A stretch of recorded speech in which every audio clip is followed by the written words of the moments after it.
Okay, so this is part two of the guide video, and I want to just show you how I would go about doing this. So we're gonna start with the C plus, and then we're gonna move through the other levels of writing of going through the outline. All of the things in the C plus will be in the B plus. All the things in the B plus will be in the A minus. All the things in the A minus will be in the A plus. So I'll be just copying and pasting as we move along. This might be a long video, so buckle up, and I'll try to tag them so that you can jump ahead if you just want to focus on one chapter. So here we are, the C plus essay. So in order to do that, I need to identify humanism, explain humanism in a source, and use supporting evidence and clarify uh, and write it clearly. So I'm going to come down here to my outline and the focus. So like I said before, I'm going to use the voice typing here. So I can work a little faster. Hopefully there won't be too many spelling errors. So I think there's two focuses, one on Petrarch and using human achievement as your lens for humanism. And I think the other one is Machiavelli and realism. So I'm going to do this with Petrarch, but the same steps would apply for Machiavelli. So I want to pick a focus. Humanism as a celebration of the individual and of achievement, period. I will use Petrarch as the main lens to answer this question, period. So I've added that. Then down here, so I need to talk about humanism in my chosen work. And so I'm going to use Petrarch, so I should go back, and I'm going to go, here's my Ascent of Mount Ventoux that you have as well. And I'm going to look. I don't have annotations on this because I didn't do them on this version, but so you can either, scoot out of it, you can either use the ChatGPT, read the ChatGPT section, but you're paraphrasing, so you won't put quotation marks around it, but you still should refer to the document, or you can use the original section. And I'm going to go through here and look, and I'm going to find those annotations that I made that talk about his his humanism, specifically individuality and achievement. So I think it's in this section. Yeah. So right here. So like this section here, I think is a great quote. And I notice I'm quoting from the original side. So I'll put this in quotation marks. I'm just going to copy this because it's a good quote. I'm going to actually start down here on the evidence, so that because I think it's easier to write that way. So I'm going to paste my evidence. So I think that is, and then I'm going to tell myself what that means. I'm going to just do that.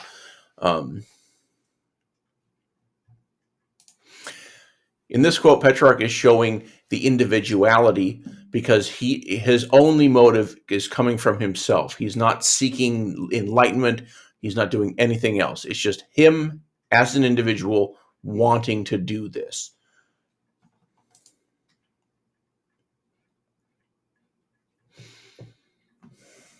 And if I want to talk about achievement, the nature of achievement,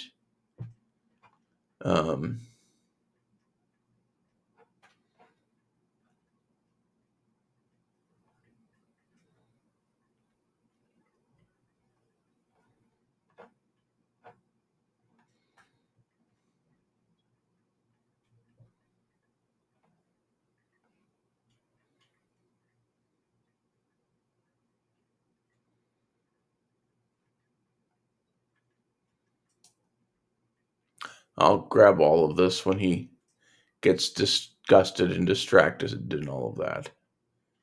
Actually, so I'm not going to quote all this because it's too much, but I'm going to use this section, and I'm going to say then, So to give you an example of a not quoted.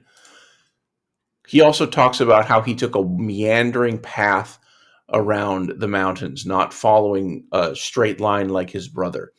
This also shows individuality and human achievement because he's explaining the process of growth in an individual human being. Growth in an individual human being, and not being led by anything. So there are successes, failures, ups and downs. So there's the evidence I'm going to use. So I want to talk about what it is in an overview of the work. So I would say something like the ascent of Mount Ventoux is a story about not only an individual climbing a mountain because the mountain is there, but it's also a metaphor for the path an individual takes to achieve enlightenment and to find how to be the best version of themselves. Period. I don't know that Petrarch ever actually did find the best version of himself, or even if that was the point of actually getting there. But this essay is about the journey, which in itself is an expression of humanism because it's directed by an individual and about what the individual can achieve. Period. So there, I'm just throwing some stuff out there. I will come back and clean it up later. I'm just making some notes to myself. And then my conclusion.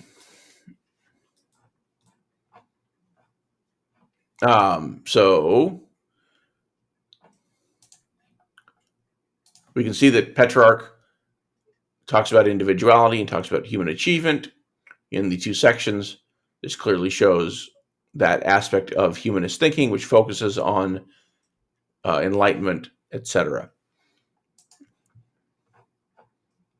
And then, so my introduction, I need to tell you what humanism is.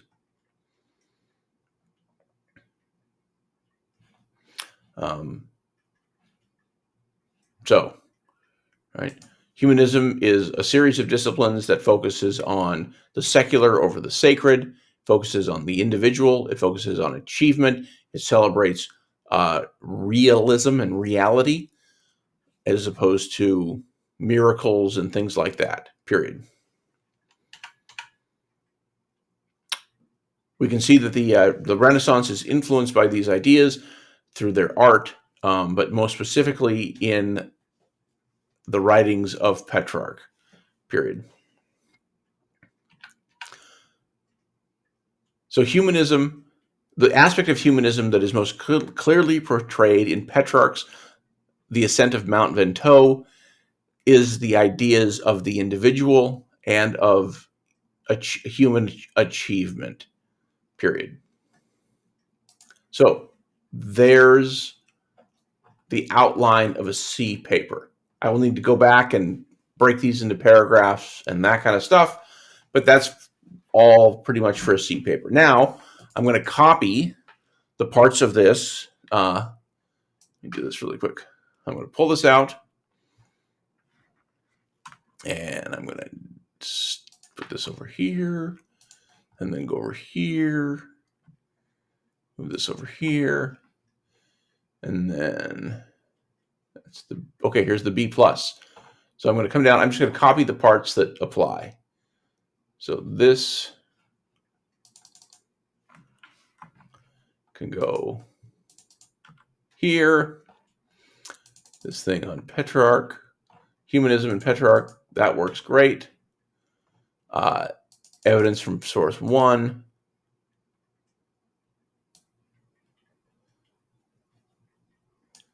All that fits in there.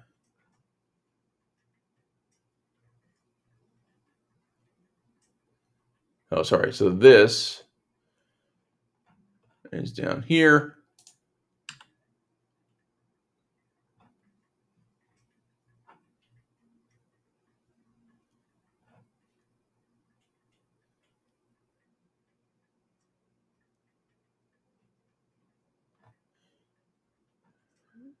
Oh, whoops, sorry. Okay. So I'm going to move that all into this section. Oh, I'm sorry, I made these sections more condensed in the upper versions. So let me just go like this. So then there's my evidence from Petrarch that I had in the separate section before. And so I can't, now I'm going to need a different conclusion and whatnot for the B part. So now I'm going to actually close this. And let's do the rest. So for the B plus, I need to talk about more than one thing. So I've talked about Petrarch, and then I'm going to contrast it with something else. You can either contrast it, or you can talk about the other piece of writing from the Prince, or you can talk about any of the paintings. So I'm going to do both. I'm going to do multiple examples here. So from the Prince. So what am I doing here? Okay, so I need to do an overview of the chosen work. So I will say something like, and this is just the outline, remember.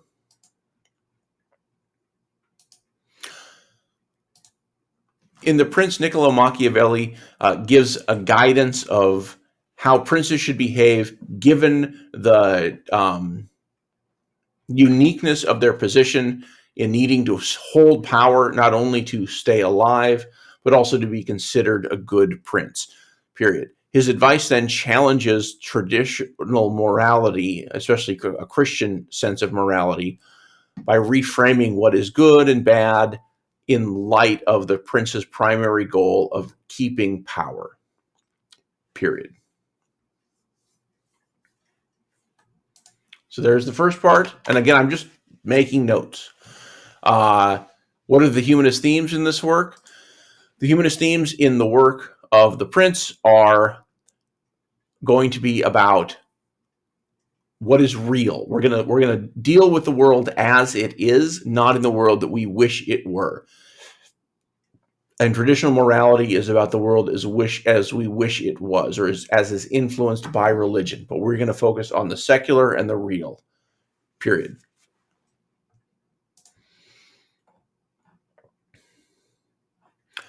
And then, so some evidence from that. I'm going to go into here and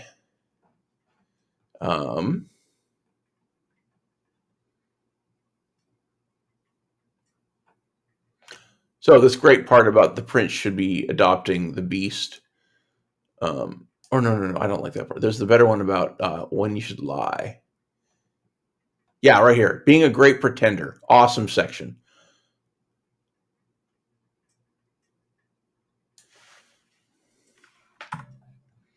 So since I'm taking it from the actual selection, I'm going to put it in quotes. So let me go here, down. Okay, I'm going to go quote, paste, quote, and then I'm going to explain my evidence. Oh wait, no. I don't want that.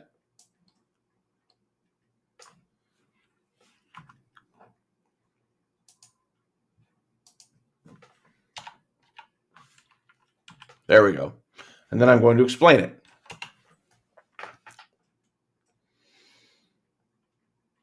You can see how in this quote, how Machiavelli is encouraging the realistic and is not taking into account kind of traditional morality, because he's encouraging the leader to be able to disguise his, to use disguises to trick men because they are simple, and that he will need to be able to manipulate people in order to remain in power.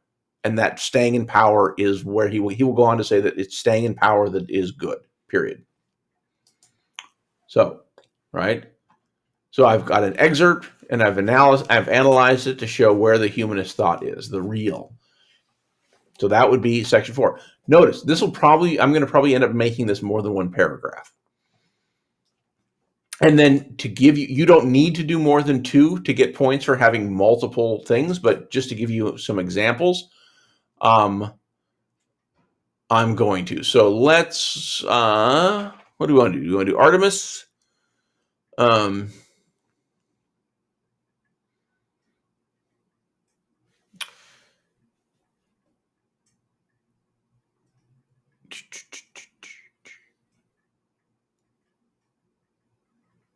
Yeah, let's do Artemisia. I just honestly I fell in love with her as I was putting this material together. Okay, so I'm gonna copy this so that way because I'm sure the typer won't get it right. So analysis of another humanism's work.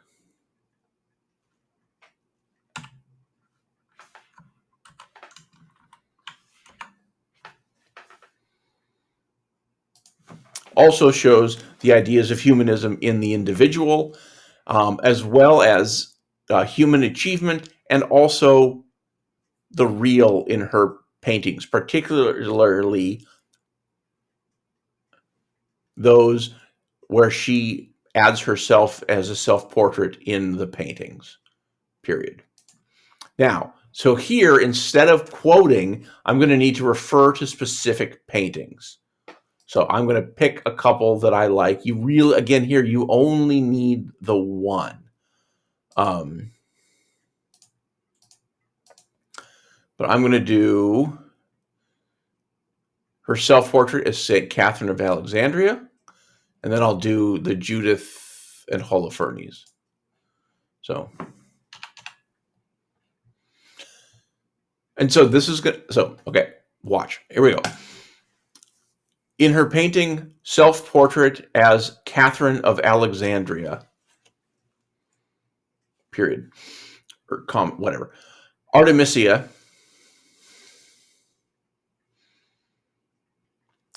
equates herself with a popular Catholic martyr who was tortured for the truth of the Catholic faith.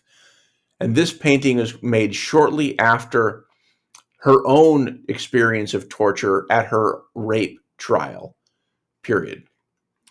In this painting, I think you can see how Catherine, the individual, by putting her, I think you can see that Artemisia, by putting herself in the painting, shows that she is more than a victim, and that there is an individuality, even in the glint of the eye, how she stares directly back at the reader. And it's like that she knows, and you know, that she herself is in some way Catherine of Alexandria, because she stood up to the pain of torture in order to defend the truth of what happened to her, period.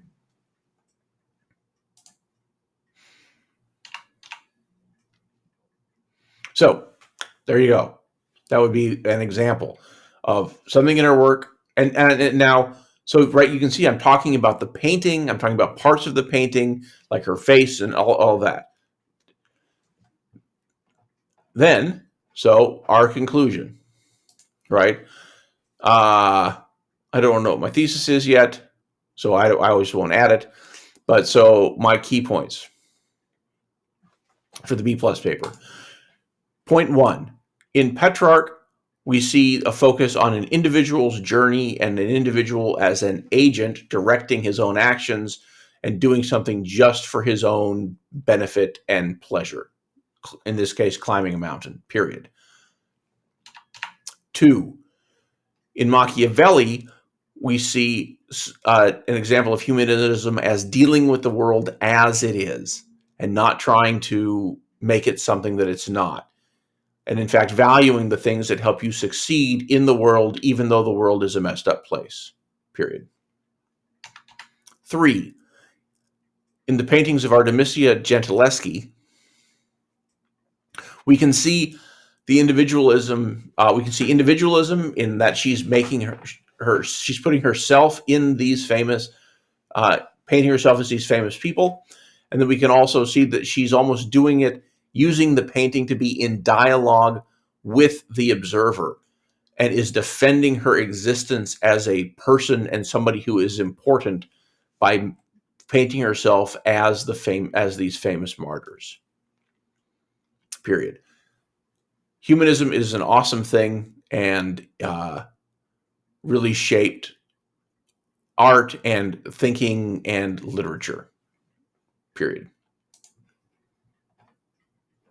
So then here I'm going to introduce humanism, and I think from there, see if I can go back and get this. Where's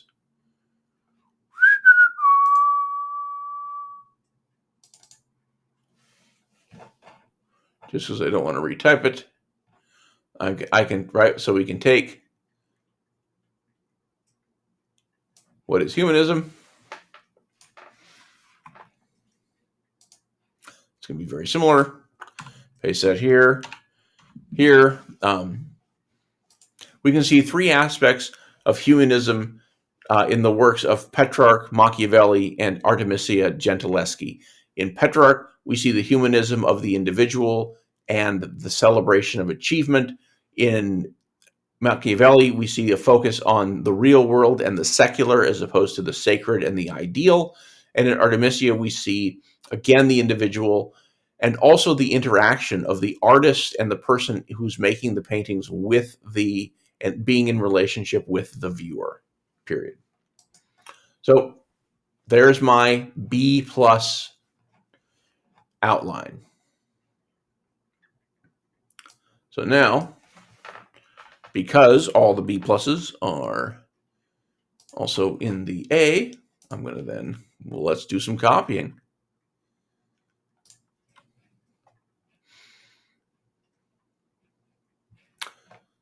Alrighty. So the focus is going to be the same.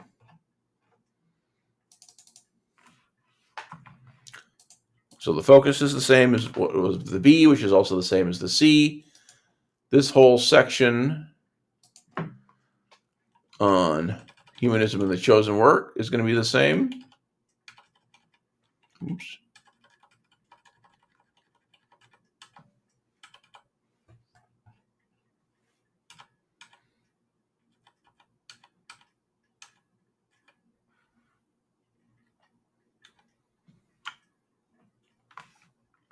Copy that.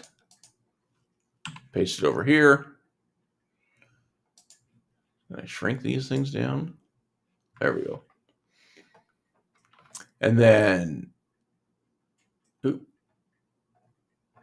yeah, okay, in the prints. So there's that. There's section 4. Okay, I copied that already. And then we can go to section 5, get all this stuff from Artemisia.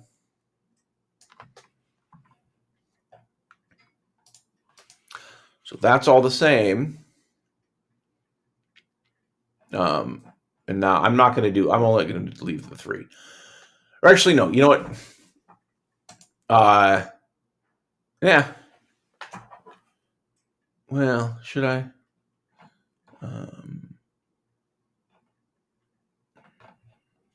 I don't know. We'll just move on. So I've got my humanism in Petrarch, and then I've got humanism in Machiavelli, and I got humanism there. So I've got 3 of them. And now I'm not going to do section 6, so I'm just going to, I don't even need it so that I'm not worrying about myself. I'm just going to delete it. And then we're going to, now I have to make them talk. So I want to talk about the following things.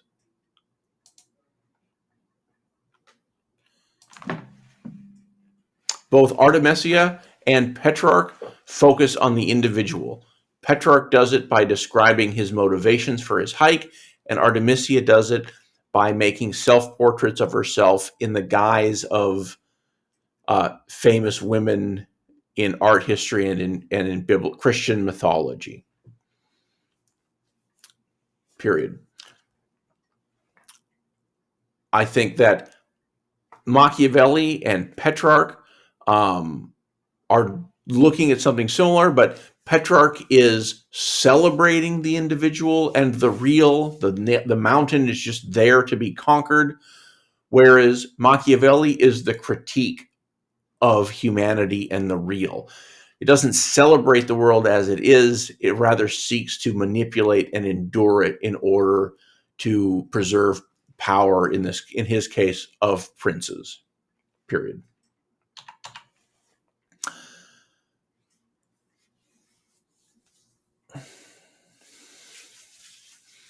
Machiavelli and Artemisia also, though, are doing the real in a very a different way. Machiavelli is looking at it really from the real as the person in power. How can they manipulate and grow their power? And in Artemisia's portraits, especially considering she was the victim of male power, seems to be dealing with the reality of it, of her own torture in the painting of herself as Catherine of Alexandria, but also I think in some way showing that even powerful men don't destroy the personhood or the individuality of their victims, as she kind of defiantly looks back at the writer or at the viewer of the painting.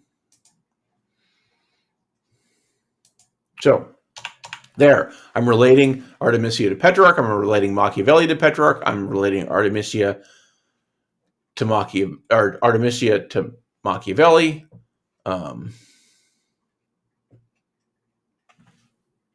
So there we go. So I've made 3 relations. You only yeah. So you need to relate all the things you're talking about. If you're only going to do 2, this will only be 2 sections. Oops. This is the A plus. Okay, so that's the A minus section. You can see here. It's all the same. The A minus section. So now if I want to do the A plus, I'm going to pick one of these things. And then I just to make it easy on myself, I'm going to delete the others. So I'm going to do, let's do governance and individuality. Come on. Oop.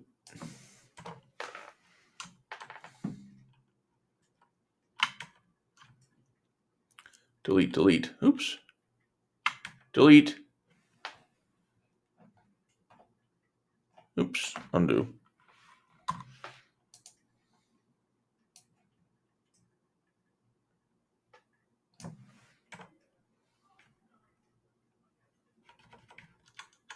So I'm going to just do this section. So I've got to move beyond the Renaissance to get the A plus. So here's the A plus part.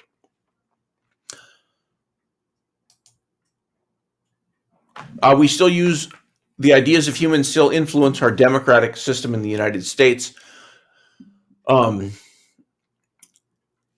several ways. Number one,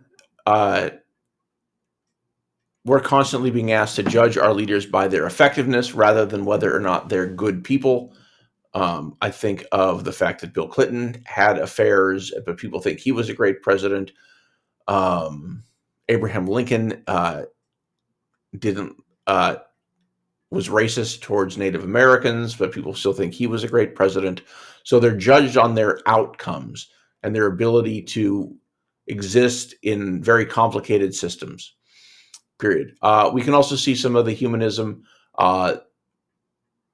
from someone like Artemisia, especially if you consider her painting as a statement against torture and the difficulty that an individual has in standing up to the weight of the state and of the penal system in the United States.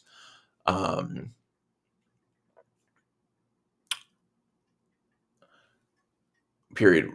Our system of government also still connects to humanism because of our emphasis on the individual as the thing that should be protected in society. We focus on individual rights, not in group rights.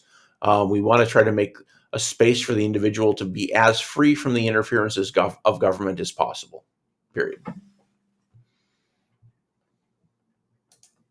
So I can go back and I can make this better.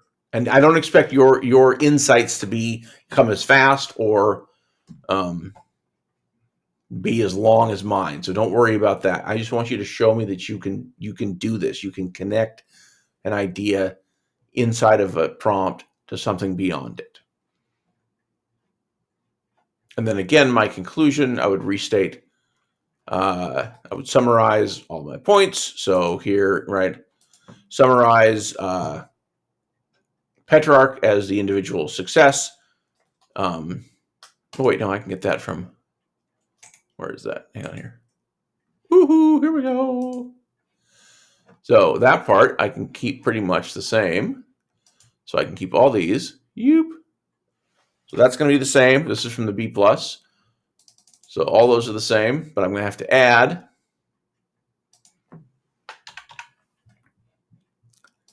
Make sure to include how Petrarch is like Machiavelli and Petrarch is like Artemisia, and Artemisia is like Machiavelli. Period.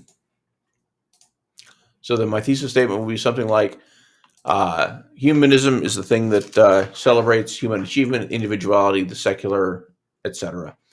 Period. Its idea, it influences the writers of the Renaissance by like Petrarch, who celebrates individuality and self-achievement as he climbs Mount Ventoux, even if only metaphorically. It's also in the work of The Prince by Machiavelli, who looks at the world the way it is and encourages people to, or princes, on how to exist in that world. And it's also in the self-portraits of artists like Artemisia Gentileschi, as she stands up for herself as a person and a woman, despite the violence and injustices that happened to her. Period. But humanism is not just something that occurred in the Renaissance. It still influences the way that we govern ourselves today. Period. So there you go. I'm not sure how long this video is going right now, but I guarantee it's taking a bit of time. You don't have to be as complicated or use as many words as I do. I know that you know. I'm just looking to see that you can do this. 3 or 4 sentences, a paragraph is going to be fine. I just wanted to just for those of you who are getting confused or lost by this, this is step by step. I'm sorry that the A- and the A+ got mixed. I think you'll be able to figure out the differences in between them. So you can see, once you start, just start somewhere. You're putting stuff together, and now when I go to sit and write this up in proper paragraphs, I've already done all the thinking, and so I can just take my word salad here in each of these boxes and shape it into something that's going to get me a good grade. So I hope this has been really helpful and for you all, and I look forward to reading your papers.